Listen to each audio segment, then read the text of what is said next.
Hollywood, militaries all over planet Earth, and the U.S. Department of Defense's agency known as DARPA each have ingrained an association of cybernetics and cyborgs with war and superhumans with godlike powers.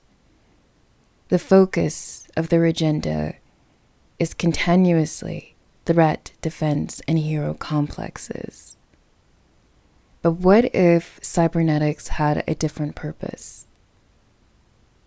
In 2013, Moon Ribas became the first female cyborg by implanting cybernetic sensors into her feet.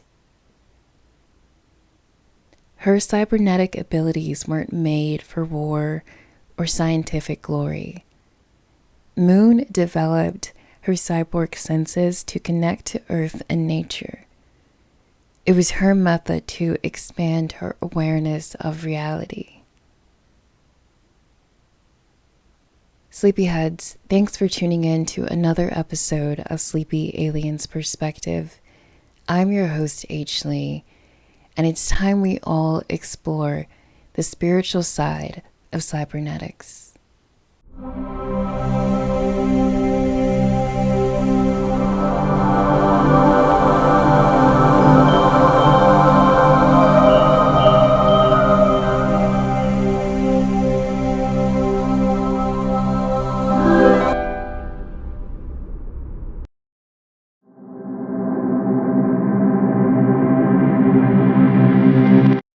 Moon Ribas identifies as a cyborg artist. She was born May 24th, 1985, in Mataró, Spain. Moon's journey into cybernetics began when she was studying dance, choreography, and movement research at Amsterdam's University of Arts. During her program, it was required that Moon incorporate technology into her performance. However, Moon always felt that technology was cold and unnatural.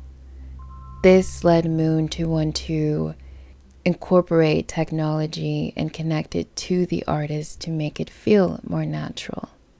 She then came up with the idea to implant the cybernetic sensors into her feet to enhance her sensory awareness of movement. But this sensory awareness of movement extended to connecting to the earth. With her sensors, Moon could feel the earth's movements in the same way that animals in the wild can. Those vibrations and pulses. She could sense the tectonic shifts of earth and its evolutions occurring beneath the surface. She could also tell, by connecting her cybernetic sensors to online seismographs, she could tell when and where earthquakes were occurring all throughout Earth, and she could also feel the intensity of each earthquake. Those vibrations that she felt ultimately to her became the Earth's emotions, the Earth's heartbeat. And this connection she developed to Earth made her feel as though their heartbeats were aligned with each other. So not only did Moon have this connection to Earth, but she could finally understand the way nature and animals felt and how they perceived being on Earth and being a part of Earth.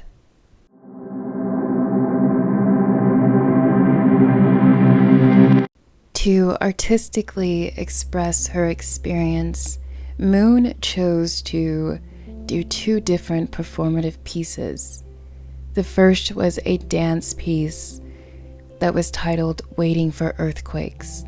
This entailed Moon standing on stage still as audiences watched with curiosity and fascination, waiting for her to physically interpret the vibrations that she felt through her cybernetic sensors and to dance. Some of the performances would last 10 minutes, others would go on for multiple hours. Moon also used the same concept for her drumming performances. She also created musical scores based off of the seismic vibrations that she would feel.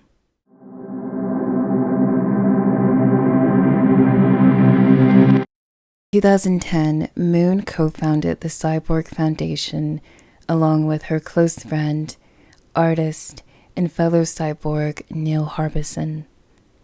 Neil Harbisson is a transhuman who used to suffer from color blindness.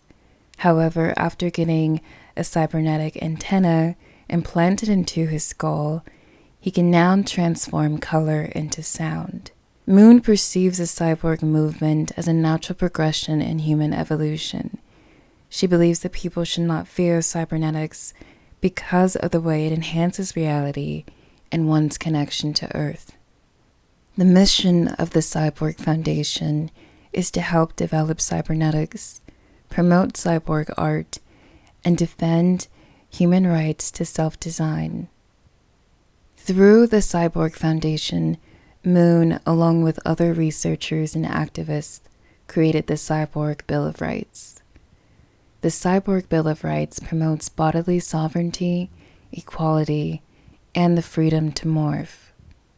In addition to the Cyborg Foundation, Moon also co-founded the Trans Species Society in 2017. The Trans Species Society is a community for those who don't fully identify as human. Moon, Neil, and the research team have a lab in Barcelona. They are currently developing a wide range of cybernetic senses. So far, they have made cybernetic teeth, which they call transdental communication. These cybernetic teeth emit vibrations that are translated through Morse code, allowing individuals to communicate with each other, particularly Moon and Neil. The cybernetic teeth have lighting capabilities and also connect to Bluetooth. In addition to the transdental communication, they've developed senses that can detect speed, air quality, changes in barometric pressure, and sensors that can detect when someone is nearing or behind an individual. In 2018, Moon announced her research lab's development of cybernetic sensors that can detect earthquakes and movement in space, particularly earthquakes on the moon. The Cyborg Foundation has also partnered with Pioneer Works. Pioneer Works is a Brooklyn interdisciplinary art studio founded by Dustin Yellen. The two organizations created a residency program to apply new sensory capabilities to various art projects.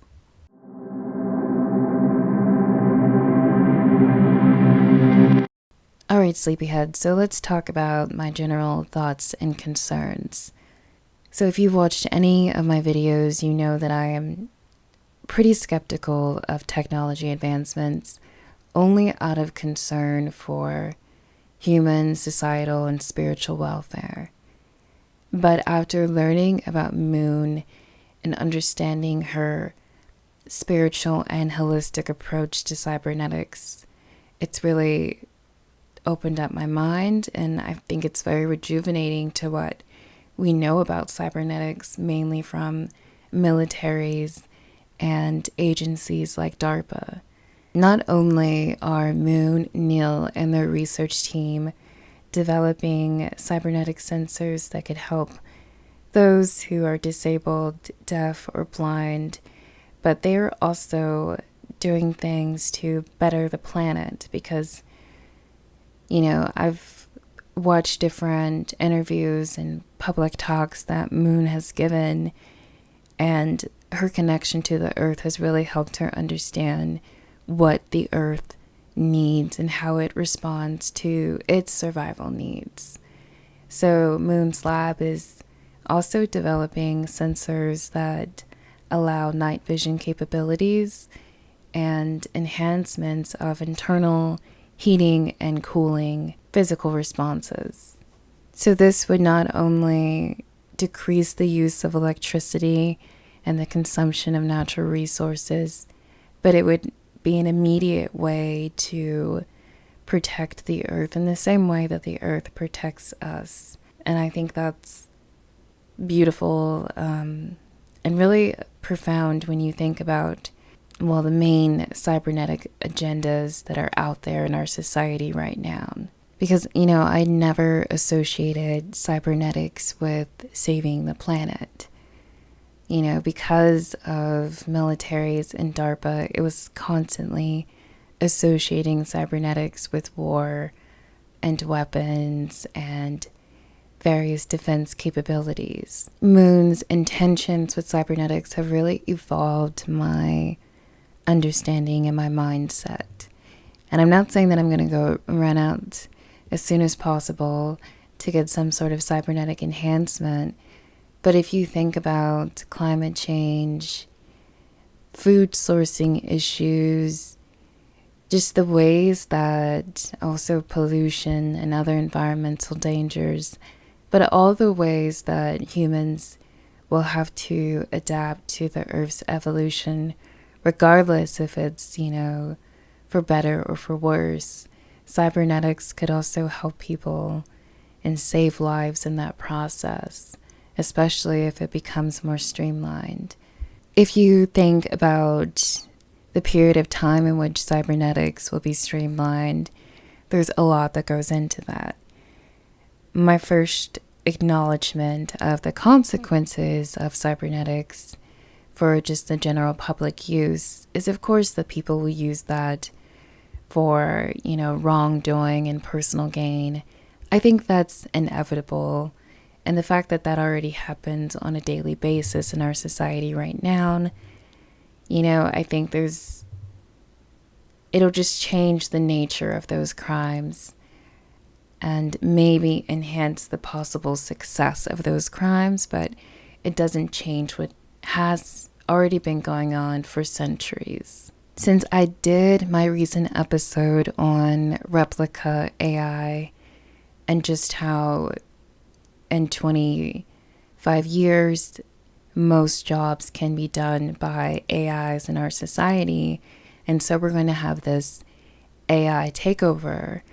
And I was thinking how humans will financially survive, even though, we have all of these corporate leaders and venture capitalists who are telling us that AIs will make our lives easier and we won't have to work as much. But not everybody is going to make it into that special box where AI is working for them and not against them. And so a question is, how do we survive when AI dominates our society? And when I was doing this episode, I realized that cybernetic enhancements could give humans a way to compete with AI in the job market. So whether or not these sensors are, increasing stamina, physical capabilities, or just operational efficiencies overall, I think that's something to think about. And I could see that being a way that really gets cybernetics into the mass public and presented in a streamlined, almost in a sort of plastic surgery sense. And I thought too, how as a society we'll evolve from, this sole focus on vanity to wanting to empower and gain strength and capabilities through cybernetics. And it's going to be interesting when we make that collective shift, because I definitely see that being the case, when cybernetics does become streamlined, especially if we're already feeling like we've lost some of those capabilities and sense of self and purpose and empowerment through AI proving that it's smarter than us in our jobs, that it can do everything we can do and it doesn't even have to try very hard. Well, not hard at all, right? But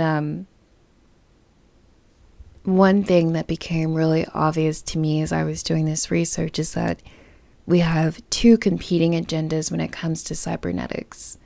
And we have this spiritual, holistic perspective that Moon, Neil, and the Cyborg Foundation are promoting. And then we have our militaries and agencies like DARPA who want the agenda to surround weapons, war, and military advancement. And also, if you think about the fact that, since 2018, Moon, Neil, and their organization haven't been in the press as much, nor are they announcing as frequently their research projects that they're developing. And I think that's because they've had to be more secretive about it all. Because in the same way that the holistic, naturopathic field, competes and has to compete with the agenda of big pharma and just the various issues and crimes and social welfare concerns that have derived from that, I think the same thing is happening when it comes to cybernetics. And it's really fascinating when you think about that, because militaries and these science agencies have to maintain the illusion of the sole focus of cybernetics to be, human defense and defending during any possible threat or war. And that is how they also defend the fact that they can spend billions of public dollars on this instead of actually giving those billions of dollars to,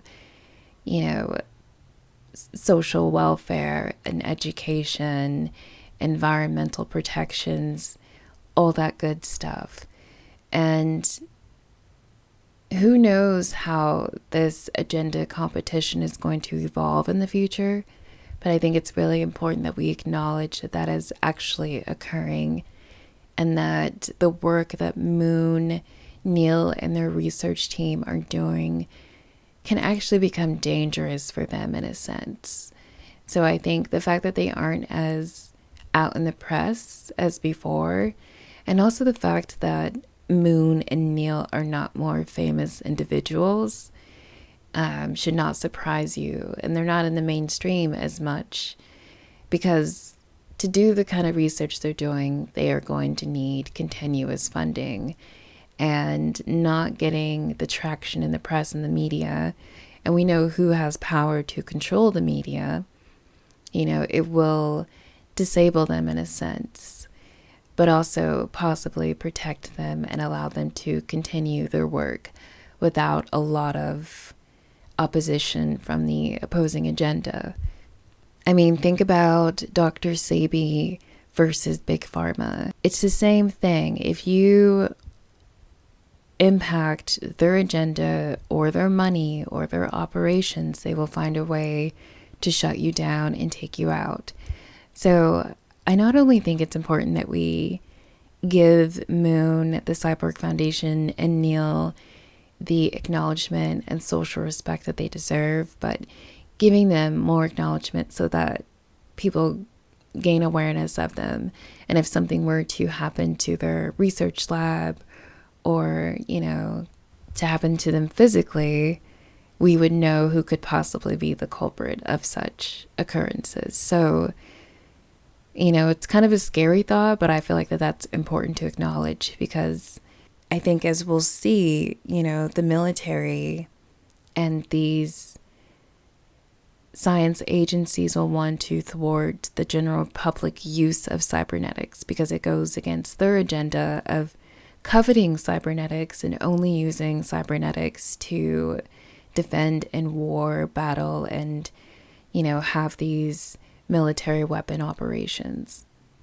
Because, if more people start getting these cybernetic enhancements, they're going to be less dependent on the military. And as I talked about in my last episode with DARPA, the fact that we know so little about the research projects, and we really only know as much as they want us to know. It enables a fear complex within our society because we're constantly wondering what threat, would require these sort of developments. And we kind of have to put all of our faith in the military and their need to defend us. And it makes the public turn a blind eye to the $4.1 billion that was allocated to DARPA in 2023. The matter with the government and militaries and these two competing agendas raises the importance of the Cyborg Bill of Rights, because it's going to be more than necessary in the future. We already have women fighting for their reproductive sovereignty and individuals fighting for their gender autonomy. So you better believe that cyborgs are going to have to fight for their rights. And, this is something that we'll just have to see over time. But if the military wants to retain, the use and blueprint and the social dominance of cybernetics, this is definitely going to be a battle that the general public who chooses, to become cyborgs will have to fight for. On a less serious note, though, I just want to imagine a society where cybernetic enhancements are dealt out to the public like plastic surgery. So think of the way, this will be normalized and streamlined and how it will change things on a normative basis. So there's going to be new classifications on government documents. There's going to be new branches of medicine, engineering, health, and academia, and also new psychological complexes that develop from all of this. And new sectors in marketing and advertisement that are focusing on how do we market cybernetic enhancements and get people to, contact their local surgeon today and get that done. I mean, it's going to be fascinating. And again, we're going to see new waves of freedom fights and, people battling the government and different hate groups in that process as well. But that could definitely be our new normal at some point. And I think it's going to be fascinating to witness. And you really have to think about the fact that cybernetics and cyborgs are really going to change society in that way. And, if our society is going to become AI dominant, and if the people do find a way to take their power back through cybernetics, think about the battle that they'll have with these AI companies and corporations. I mean, there's going to be some fascinating social dynamics occurring and various issues evolving from all of this. And that's why I think it's really important that we acknowledge what's happening with cybernetics and organizations like the Cyborg Foundation. As of 2022, Moon no longer has her cybernetic sensors in her feet. The last project that she really opened up to the public about was the cybernetic organ that she developed so that her partner could listen to their baby's amniotic sac and heartbeat. So again, we have this very spiritual, emotional, and non-profit or reward-driven cybernetic project that she's developed. And this project gave her partner a digital connection to their baby while she maintained this biological connection. So again, really beautiful, really deep, and really profound perspective when it comes to cybernetic developments. But overall, I think that Moon is an inspiring, intelligent, thoughtful individual, and she really opens up a branch of spirituality and technology that I never even thought of. Sleepyheads, I will be keeping an eye on Moon and updating you as necessary. But I hope you look into Moon and the Cyborg Foundation, and I hope this episode has had the same impact that it had on me when I did this research. But that is all I have. Please be sure to leave your comments below, your thoughts on Moon, the Cyborg Foundation, NIL, their various projects, and also my thoughts that I shared about the competing agenda that the Cyborg Foundation has with the military organizations and scientific agencies. Just curious to hear your thoughts on that. But sleepyheads, I hope you have a good night, and we will talk again very soon.